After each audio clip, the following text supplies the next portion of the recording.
Urbinary.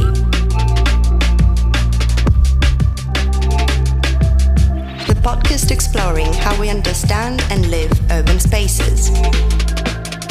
Hello everyone and welcome. I'm Daphne Riga. I'm a postdoctoral researcher in the Department of Architecture and Urban Studies at Politecnico di Milano. In this episode, we will reflect on the relationship between urban studies and political economy in the digital era. This episode was written by me, together with Yorgos Hadjieftimiou and Ahmed Ades, both PhD candidates in urban planning, design and policy at Politecnico di Milano. Today, we will explore how capitalism has reshaped not just economies and technologies, but also the very spaces where we live, work, and encounter one another. We'll be guided by two thinkers whose ideas and research bridge urban theory and political economy: Jeremy Gilbert, full professor of cultural and political theory at the University of East London, and Christian Schmid, titular professor of sociology at the Department of Architecture of ETH Zurich and researcher at the ETH Studio Basel Contemporary City Institute. While today you will hear excerpts from the discussions we had with Gilbert and Schmid, you will find the full interviews with both contributors on our website, urbinary.polimi.it, in a dedicated page expanding on the themes of this episode. In our interviews with Gilbert and Schmid, we examined contemporary urban dynamics, focusing on the interwoven political economic structure of platform capitalism and the extended spatial reality of planetary urbanisation. The central thread running through our discussions with both contributors is the dialectical entanglement of the digital and physical urban realms, which results in new forms of commodification, exclusion, and social atomization, thereby demanding a radical shift in urban planning and political strategy. In this episode, Jeremy Gilbert traces capitalism's evolution from Fordism to post-Fordism, and finally to platform capitalism, while Christian Schmid extends the thought of Henri Lefebvre to our contemporary condition of planetary urbanization. Together, Gilbert and Schmid will help us ask, what happens to urban space under digital capitalism? And what does it mean to reclaim space as a site of collective life and political possibility? Jeremy Gilbert begins by situating our present moment within a longer historical arc of capitalism, one that connects shifts in production to shifts in everyday life. And then for a long time, when I was teaching students on sociology programs, cultural studies programs, media studies programs, politics programs, I really found that this concept, the concept of post-Fordism, as a key concept for understanding what was going on at the level of politics, the level of culture, the level of the economy, and the way these things are all related to each other. In the mid-20th century, Fordism described a system of mass production and mass consumption, standardized work, stable employment, and a predictable social order. But in the late 20th century, this gave way to post-Fordism, a more flexible, fragmented, and precarious form of capitalism shaped by globalization and new technologies. To give a definition of platform capitalism, we may quote Gilbert's article, Techno-feudalism or Platform Capitalism, Conceptualizing the Digital Society. The article was published in 2024 in the European Journal of Social Theory. So, according to Gilbert, the concept of platform capitalism, conceived as a regime of accumulation, paired with, or assumed already to include, a distinctive mode of regulation, can certainly accommodate the major economic, social, cultural, political, and technological shifts that other approaches have tried, with questionable success, to conceptualize as marking the emergence of a new post-capitalist, neo-feudal, cloudalist, or vectoralist mode of production. Gilbert reminds us that these transformations don't mark capitalism's end. They mark its adaptation. Fordism, post-Fordism, and now platform capitalism, they are all examples of what we can call regimes of accumulation. They're broad systems according to which capital accumulation, capitalist profit making is conducted, which can change quite dramatically from one epoch to another as the technological affordances change and as the political and social circumstances change. Each regime reorganizes the relation between labor, technology, and space. Factories become networks, streets become data, the economy becomes distributed, yet more centralized than ever in its ownership. Platform capitalism is platform capitalism. It's not just the platforms, it's not just platform technology, it's platform technology under historic conditions of a very weak organised working class, very weak political left, very powerful capitalist class. And it's important to understand that when we say platform capitalism, we don't just mean platforms. Because platforms, you could have platform socialism in some different world. It would be, but platform capitalism is still capitalism. That's one of the big points about it. And capitalism has tended to produce experiences of anomie, as the French called it, of this feeling of alienation and isolation. When looking at these historic conditions, other thinkers argue that we've already entered a new phase of production beyond capitalism. For instance, we can refer to the concept of techno-feudalism developed by Yanis Varoufakis.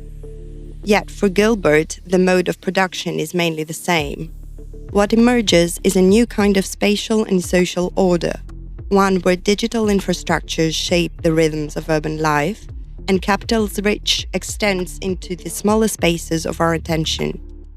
And therefore, it's crucial to describe capitalism as capitalism, especially in a time when the working class is disorganized and the political left has lost much of its strength.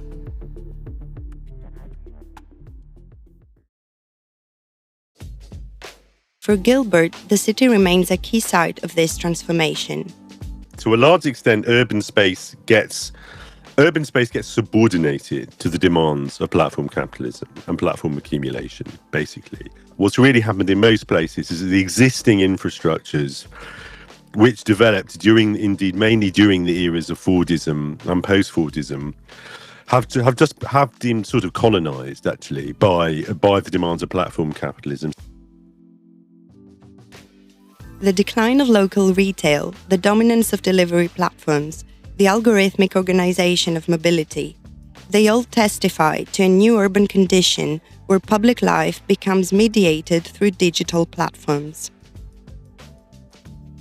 Obviously, the most dramatic and devastating impact of the shift to platform capitalism has been the impact on the high street retail economy, and the impact on urban spaces wherein the commercial retail was central to the whole organisation of the space, actually, the whole organisation of the space.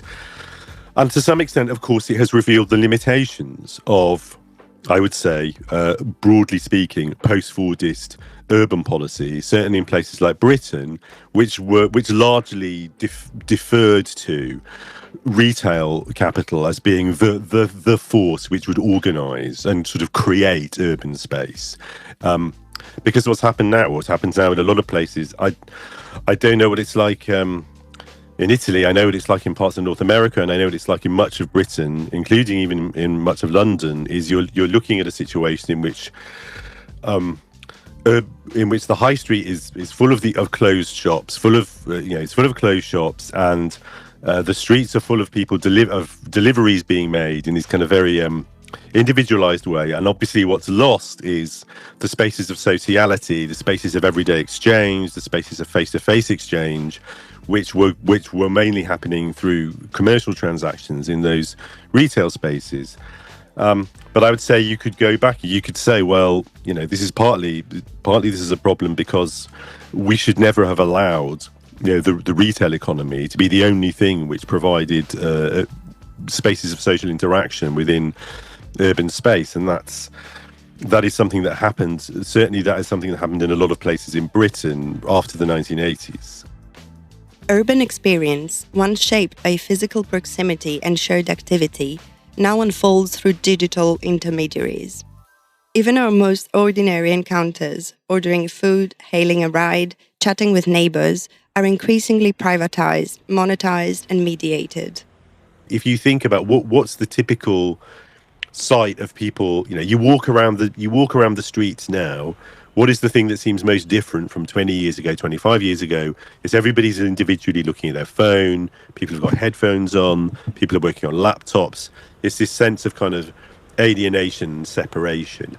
But maybe this is different. I'm sure this is different in other places. Certainly in England, it's not like people were it's not like everybody was like walking up to each other on the street and like having a friendly conversation or kind of dancing. It's not like people were dancing in the streets after work in London in like the 1960s either. So it's important not to sort of idealize the past, but broadly speaking, I think what we've seen is an exacerbation of the capitalist tendency towards individualization, privatization, alienation, and anomie.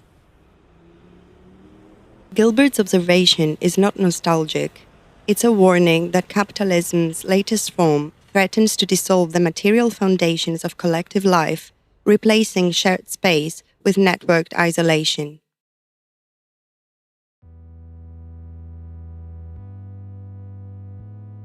Moving from the city to the planet, Christian Schmid invites us to zoom out and look back to the 70s.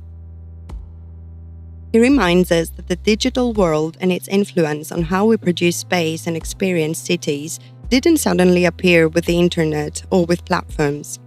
He traces the story further back to the 70s, when the microelectronics revolution began to reshape production, communication, and spatial organization, long before the word digital became part of our everyday vocabulary.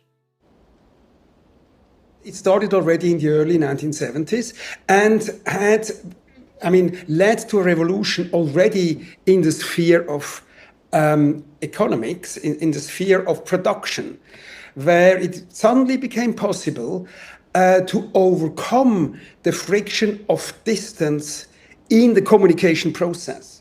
So before you had usually, let's say, decisive functions of firms, you had them close to the factory floor, no? And with this kind of microelectronics revolution and the revolution in telecommunication, it became possible to split and to suddenly have headquarters of international companies in one place and the production lines in totally different spaces. So that was already a starting point of a new international division of labor that came into existence, as I said, during the 1970s. If Gilbert maps capitalism's transformations from within the city, Schmid helps us see that the urban has expanded to a planetary scale. So we took up a concept of Henri Lefebvre and somehow tried to make sense of it in the contemporary urban world. And I think a key element of that is that we stop to think about cities as bounded units. That's really a concept that comes from the past, but has nothing to do with the present and the future. So urban areas are blurring, urban areas are expanding. And if we look closely, we could say that the entire planet now shows moments of urbanization. So we can trace urbanization across the entire planet, including the oceans and including desert areas and including rainforests and so on. This is what Schmid and his colleagues, based on Lefebvre's work, call planetary urbanization. The idea that urban processes, production, extraction, communication, circulation, now organize the entire globe. The urban no longer ends at the city's edge. It stretches into deserts, oceans, forests, into supply chains, satellites, and server farms. Starting with the economic crisis in the 1970s and the end of Fordism and then also real existing socialism in the 1980s. And it ended then, of course, with the collapse of the Soviet Union and the massive changes that went on in China. So in that time zone, we see that urbanization processes are really changing in a massive way. And we could say that this is this kind of is a very, let's say, contradictory process. On the one hand side, you have processes of concentration and of agglomeration. So this huge, this huge kind of metropolitan zones or extended urban regions, or however we want to call them. The urban has become the dominant mode of life, but also of inequality. Everywhere, Schmid notes, we see both concentration, dense, high-value metropolitan cores, and extension, the spread of urban processes into what was once rural or remote. The result is a continuous planetary fabric of urbanization, marked by logistical efficiency, but also by social fragmentation. Both Gilbert and Schmid emphasize that capitalism doesn't just transform production, it transforms space itself. But you see what are the consequences here in that sense. Now, in a similar way, of course, we have these effects of the platform economy of Airbnb and Booking.com and others of those platforms, but particularly, of course, these short-term kind of hotels, self-organized hotels through this platform. Of course, they have devastating effects of many inner city areas. I'm sure you know the struggles, particularly in Spain, where there are massive protests against tourism and massive protests against this kind of platform economies. Similar, of course, the famous TikTok effects, that people suddenly go to all sorts of places as tourists and somehow like invading such places and really creating huge problems for all sorts of remote places that suddenly have thousands and thousands and thousands of tourists that just come there for a selfie. So you see here a kind of a key aspect of the commodification of space. So in that sense, space becomes available and becomes a kind of a commodity. And in the sense of it becomes, a commodity means you can just go wherever you want. You can buy, let's say, a piece of that space, and you can use it. And for people who don't have access to these resources, who don't have money, it becomes more and more difficult somehow to survive under those conditions. And it has all sorts of ripple effects also on the housing markets. Homes become temporary assets, neighborhoods become investment vehicles, even public squares and remote landscapes, as we discussed in episode 2 of Cycle 2 of Urbanary, are turned into content, backdrops for images, destinations for digital consumption. So suddenly you could orient yourself without maps, because in certain cases you don't have maps or you don't have precise maps and printed maps, but with Google Earth suddenly every space on Earth became somehow accessible.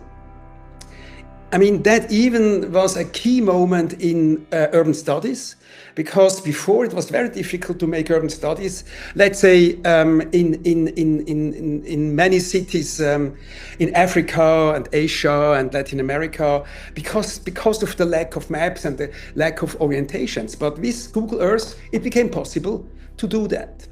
Now, if you go one step further, that was then somehow linked with satellite navigation, with the sat-nav. Suddenly you could have geopositioning. And that indeed created a completely new geography. A new kind of appropriation of space became possible. And that also leads to something that we call the consumption of space. So you can consume space. You don't have to even to work for that. You just consume it. You get it on your smartphone and you just have access to all those places. And if you link that then also with electronic money, which is a key element, then suddenly you also get a kind of new services, this kind of let's say this new Uber platforms and similar things, and they work in this kind of combination. Digital tools intensify this commodification by rendering every place visible, mappable, and exchangeable. The experience of space becomes detached from its social life and becomes virtual. It is consumed through images, simulations, and interfaces. Here, the concept of planetary urbanisation and the one of platform capitalism converge. Both describe how capitalism has extended its reach from the production of goods to the production and consumption of space itself.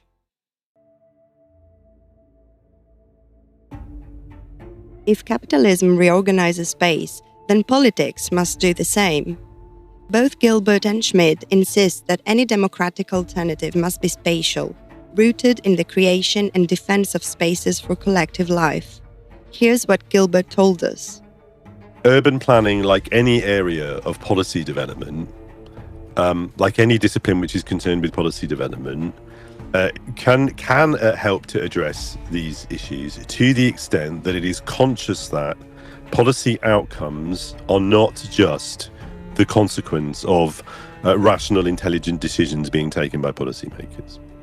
The policy outcomes are always the outcome of the interaction of competing social forces. They are an effect of what Gramsci would call the balance of the relations of force.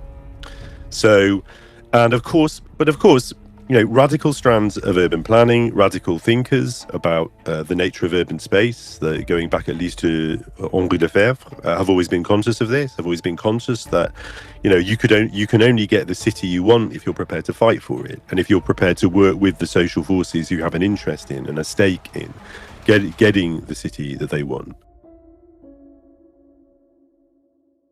More specifically, Gilbert helped us consider the role of urban planning in this equation. So if we want livable urban spaces that don't feel like a sort of apocalyptic wasteland, then we're going to have to achieve those for reasons other than an economic rationale. There isn't an economic rationale anymore. There isn't an economic rationale for the commercial high street. In the way that there was. So if you want something like functional urban spaces of exchange and transaction and interaction face-to-face in urban spaces, then we're going to have those things because we believe that those are goods in themselves. That's what I would say, because they are good things to have. And that's going to have to be the basis for effective policy development. So yeah, I think urban planning could have a role in that. But I think one has to accept that that those kind of outcomes are only going to come about as a result of political processes. They're not going to happen just because you persuade some people that they're a good idea, and they're absolutely not going to happen. They're not going to happen out of the good intentions or the profit seeking of property developers. And according to Schmid, No, I mean, we have to understand that, for instance, politicization processes are always, bound to a physical materiality. And a good example for that is, for instance, the revolutions that happened in, I would say, worldwide in 2011 with the Arab Spring and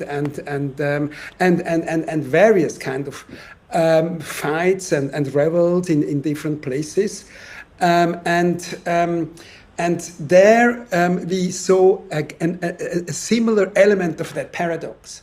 On the one hand, mobilization processes were facilitated by the social media, and the smartphones. It was really kind of moment where people could organize all sorts of protests and resistances through kind of at the time still Twitter played a key role and all the social media. Now the point is, nevertheless, where the real action happened was in huge squares. So why all these squares? I could now start to kind of show all the different squares, the Tahrir and the Taksim, and no. That's not the point. The point is that still these places for meeting, they are key because they allow us to interact, they allow us to socialize, they allow us to collectively develop alternative pathways to the future. So here is a key kind of moment of contradiction. And so one of the key elements now to really somehow challenge these type of planetary commodification processes is again to fight for places to interact, places to meet, and not only in special moments or in moments of some eruptions, and some revels, but also in our everyday lives. I think that's the main challenge, to find ways to somehow counter this extreme atomization, social atomization that goes hand in hand with these kind of new types of the production of space.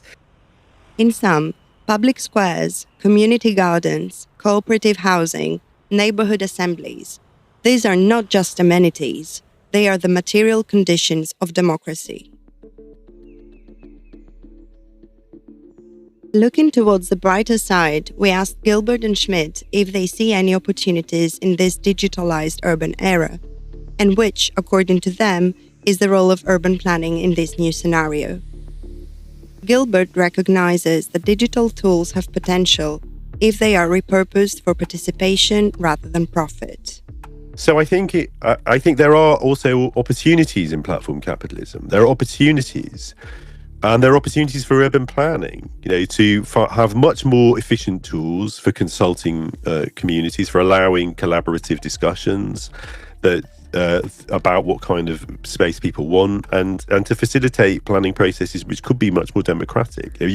One of the things about platform technologies is they do have the capacity to make democracy much cheaper, much less resource intensive than it was before the era of peer-to-peer communication on a mass scale became effectively free. So I think there are real possibilities there, and I think there are possibilities in Uber is a really convenient way to get around the city. Like if you have a regulatory regime which makes sure that drivers are paid properly, then it's fine. So I think in all these, I think it's important as well to understand that it does present us with a set of opportunities, but whether or not we can take those opportunities is entirely a political question. Schmid echoes this from the spatial side. And what we see is, these totalitarian kind of tendencies, these fascist tendencies that we see all over the world. So how is it possible to develop alternatives? And I think urban spaces, collective urban spaces are a key answer to that question. How can we develop kind of political perspectives? How can we develop kind of hope? How can we develop practices of solidarity? If we are not able, if large parts of the world are not able to come together through really broad alliances, and that means there are differences, and to accept these differences to a certain degree, and not to insist in the, let's say, purity of a certain idea, but to be able to make some compromises and to make alliances. I think that's a key element. And the only way we can do that is not through social media, because social media is isolating and is somehow producing all these little bubbles. No, we can only do that through urban space, through meetings in urban space, through actions in urban space. And so it's nothing new, actually. It's an old model, if you like, but I mean, that's the human existence. That's the human condition. We are social animals. I mean, humans are social people. They are social. The basic of our basic condition and our basic competition, our basic capacity is to be able to connect with other people. And that needs a physical space. That needs spaces of encounter and of interaction. So we are back to some old recipes, but we have to realize them under very different planetary conditions. Both scholars converge on the same point. Democracy requires space, real, physical, shared space, where people can meet, deliberate, and act together. The digital era, far from replacing this need, only intensifies it. In a world in which algorithms segment our attention and privatize our interactions, reclaiming space becomes a political act, the foundation of a new urban commons. From Fordism's factories to Platform Capitalism's networks, from bounded cities to planetary urbanization, we've traced how capitalism continually remakes the spaces we inhabit. Jeremy Gilbert showed us that economic systems are also spatial systems, that every transformation of labor and technology reshapes our lived environment. At the same time, Christian Schmid reminded us that the urban is now planetary, and that reclaiming space means rethinking our relationship to the Earth itself. Together, they call for a politics grounded in space, one that resists the privatization of the urban and reclaims it as a collective democratic project. Thank you for listening to this episode on urban studies and political economy in the digital era. Thank you for listening to Urbinary, and thanks to my colleagues Yorgos Hadzeftimiou and Ahmed Ades for working with me on this episode. Thanks also to Giorgio Mattina for post-producing this episode. You can find the full interviews featured in this episode on our website, urbinary.polemi.it, as well as a bibliography with the main theoretical references and readings on the topics we discussed. We hope that this discussion has offered new perspectives on how capitalism has reshaped the spaces of everyday life, both digital and physical. To learn more about our work, visit urbinary.polemi.it and stay tuned for the next episode of Urbinary. Urbinary is produced in collaboration with Polyradio and the Department of Architecture and Urban Studies at Politecnico di Milano.